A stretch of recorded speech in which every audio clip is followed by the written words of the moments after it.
Par exemple, on dit la Russie, attention, c'est autoritaire, tu fais un prout, attention à toi. Bon, en Russie, je ne sais pas si vous êtes au courant, mais il y a des musulmans. Ah ben, vous ne le saviez pas, je vous l'apprends.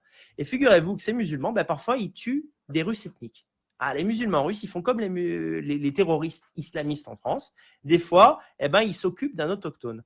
Et alors, ce qui est incroyable, c'est que le pouvoir russe, qu'on croit être vraiment très, même la justice russe intraitable, regardez ce qui se passe.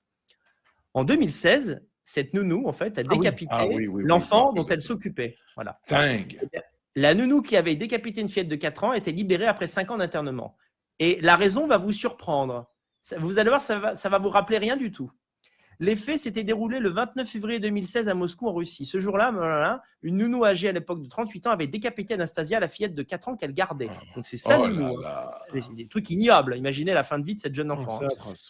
Et croyez-moi qu'à 4 ans, on a suffisamment de cerveau pour se rendre compte de ce qui se passe. Ouais, elle avait mis le feu à l'appartement, puis avait brandi la tête de la fillette dans les rues de la capitale en hurlant. Donc là, c'est un acte de guerre. Hein. Bon, voilà. La meurtrière avait été déclarée irresponsable pénalement par les experts psychiatriques et avait été internée. Ah, ça me rappelle quelque chose, tiens.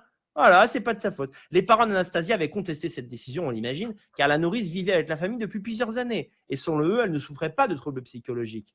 Après 5 ans d'internement en soins psychiatriques, la femme, âgée aujourd'hui de 43 ans, était remise en liberté. Les médecins ayant estimé qu'elle avait guéri de son trouble psychiatrique. Non, mais je ne sais pas si vous vous rendez compte. Donc voilà, faut pas croire. Hein, faut pas croire. J'ai vérifié cette information, elle est vraie. Hein. Donc, je veux dire, on n'est pas les seuls à avoir des magistrats un peu plus que laxistes. Hein. Là, je veux dire, on peut oser même quasiment complice. Je ne vois pas comment on peut réinsérer, encore une fois, dans la société. Parce que, en fait, qu'est-ce qui s'est passé? Cette femme était musulmane et en fait, c'était un acte religieux fanatique en réalité. Ouais. Alors, oui, évidemment, elle était forcément folle, mais c'est ce que j'allais dire. Pour décapiter un enfant, il faut être forcément fou. Mais je veux dire, à ce moment-là, tout terroriste est fou. Je veux dire, Brenton Tarrant est fou, mais on n'a qu'à le libérer alors dans 10 ans à ce moment-là. C'est pareil. Voilà. Bon, et il y a autre chose qui est beaucoup plus grave et récent. Alors là, je peux vous assurer que j'ai vérifié l'info. Hein. C'est pour vous dire que, effectivement, votre putain de paradis en Russie, il est anti-gay. Ça, il n'y a pas de problème. Mais pour le même tarif, vous pouvez aller vivre au Pakistan. Parce que regardez ce qui se passe en Russie.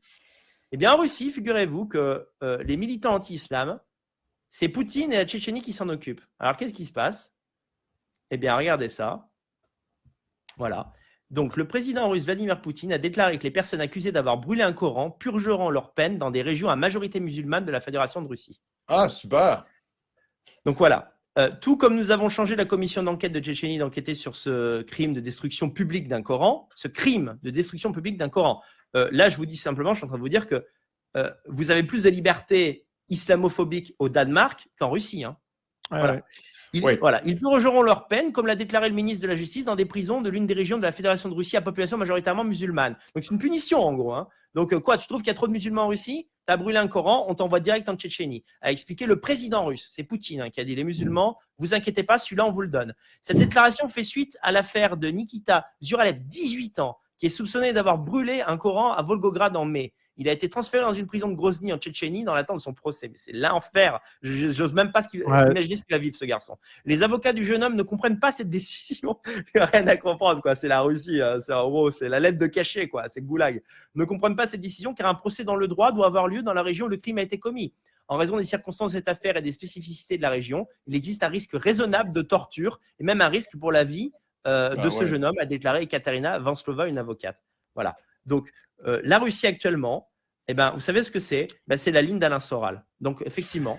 Non, mais voilà. Les gays, c'est interdit pendant 100 ans. Par contre, front de la foi, c'est-à-dire tu touches pas à mes valeurs, tu touches pas à mes musulmans. Alors qu'il y a 8000 mosquées c'est sérieux, il y a 8000 mosquées score en cours en Russie. Les musulmans, comme dans tous les pays, font plus d'enfants que les Russes ethniques, c'est-à-dire que les blancs. Donc, qu'est-ce qui va se passer? C'est qu'au nom du conservatisme, Poutine et probablement son successeur vont choisir peut-être l'islam. Voilà. C'est un scénario qui est envisageable.